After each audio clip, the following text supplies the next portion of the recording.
భారతీయ ఛానల్కి స్వాగతం. జై Shri Ram. Suez canal, red sea, ఈ యెమెన్ హౌతీస్ తీవ్రవాదులు ఇవ్వండి ఈ చాలా చాలా రచ్చ చేస్తున్నారు. వీళ్ళు వాళ్ళ ఉద్దేశం ఏంటంటే trade path, trade maximum trade ships అంటే ట్రేడింగ్ అంతా కూడా షిప్స్ ద్వారా అవుతుంది. షిప్స్ అన్నీ కూడా సూయిజ్ కెనాల్ ద్వారా వెళ్తాయి.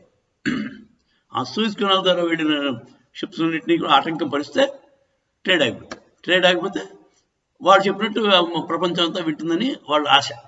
అంటే వాళ్ళకి ఏం కావాలి, ఇప్పుడు ఇజ్రాయెల్ చేత వార్ ఆపించాలి, ఇజ్రాయెల్ వార్ ఆపేయాలి. కానీ ఇజ్రాయెల్ని వాడు పట్టచ్చు, అంటే హమాస్ వాళ్ళు బసైల్ చేయొచ్చు, కానీ ఇజ్రాయెల్ మాత్రం వెనక్కి రిటాలియేట్ చేయకూడదు. వాళ్ళకి కావాల్సినది అది. ఇజ్రాయెల్ అయితే ఒప్పుకోదు, మనం అలా అడగడం కూడా తప్పు. ఇజ్రాయెల్ ఆపు, వారైపోయి వాళ్ళు తన్న ఊరుకో, గాంధీ గారి సిద్ధాంతాలు చెప్తే ఇజ్రాయెల్ ఊరుకోదు. ఒక మిసైల్ వేస్తే ఇంకో మిసైల్ ఇక్కడ కూడా అది రెండో చెంప మీద అని చెప్పి గాంధీ గారు అన్నట్టు మన ఇజ్రాయెల్ అనుమానం కదా. అదండి. సో ఈ సూయిజ్ కెనాల్స్లో, రెడ్ సీలో, యామిన్ పక్కన ఉన్నది ఈ హౌతీస్ తీవ్రవాదులు రెచ్చిపోతున్నారు.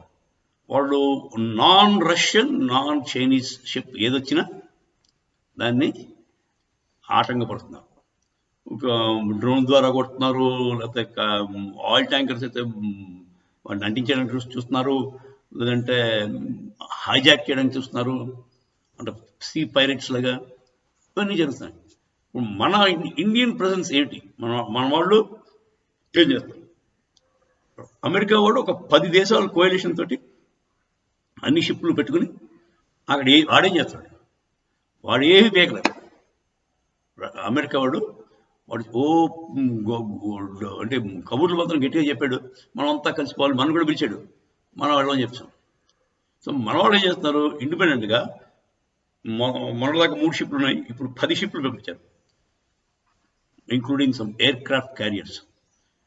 ఆ 10 షిప్లు ఏం చేస్తున్నాయి? మొత్తం పోలీసింగ్ చేస్తాయి. మీకు ఏ షిప్కైనా ఆపదొస్తే మన వాళ్ళు ఉన్నారు, మన ఇండియన్ నేవీ. ఈ మధ్యకాలంలో ఒక 18 మంది ఇండియన్ క్రూ తోటి ఒక షిప్ తోటి దాన్ని హైజాకర్స్ ఎక్కేశారు. హౌతీస్ ఎక్కేస్తే మన marine commandos, Marcos marine commandos వెళ్ళి రెస్క్యూ చేశారు.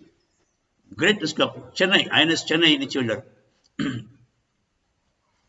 ఐఎన్ఎస్ చెన్నై అనే షిప్ నుంచి వెళ్ళిన మార్కోస్ వీరులు మన 18 మందిని సెక్యూర్ చేశారు. ఇంకా 5 నాన్ ఇండియన్స్ కూడా వాళ్ళని జాగ్రత్తగా కాపాడారు. తర్వాత ఏమో ఆ షిప్ చిన్న డ్యామేజ్ అయితే రిపేర్ చేసి దాన్ని ముందుకు పంపించారు. సో బేసిక్గా వీళ్ళు చేసేది ఏంటంటే, ఆ స్ట్రిప్లో ఎవరికైనా రక్షణ కావాల్సి వస్తే వీళ్ళిస్తున్నారు, అవసరమైతే ఎస్కాట్ పంపిస్తున్నారు. దాంతో ఈ హౌతీస్కి వాళ్ళ ఆట కట్టేపోయింది. అసలు వాళ్ళు ఏం చేయలేకపోతారు ముందుగా. ఇలా ఉండగా అసలు కోర్ ప్రాబ్లం ఏంటి? ఈ హౌతీస్ని వాళ్ళు ఉన్న చోట పెట్టారు. ఆ పని అమెరికన్స్ చేస్తారు. హౌతీస్ని వాళ్ళ జార్డాన్ ఏరియాలో ఉన్నారు కదా, వాళ్ళని అక్కడ న్యూట్రలైజ్ చేయడానికి పని అమెరికా అండ్ అలైజ్ ఆఫ్ ఫ్రాన్స్ ఉంది, యూకే ఉంది, జర్మనీ ఉంది, పెద్ద వాళ్ళు ఉన్నారు, 10 మంది మొత్తం. వాళ్ళందరూ కలిసి హౌతీ తాలూకు మూలాన్ని పడతారు. మన ఇండియన్ సిద్ధాంతం ప్రకారం మనం ఏ దేశం మీద అటాక్ ఇవ్వము. మన మోదీ గారు గ్రేట్ అండి, మన సిద్ధాంతాల ప్రకారం వెళ్ళిపోతున్నాడు. మేము ఇంకో దేశం మీద అటాక్ ఇవ్వం, వాడి దగ్గర టెర్రరిస్టులు ఉన్నా సరే మేము ఇవ్వం అని క్లియర్గా చెప్పారు. కాకపోతే మేము మా షిప్స్ కానీ ఇంకే షిప్ అయినా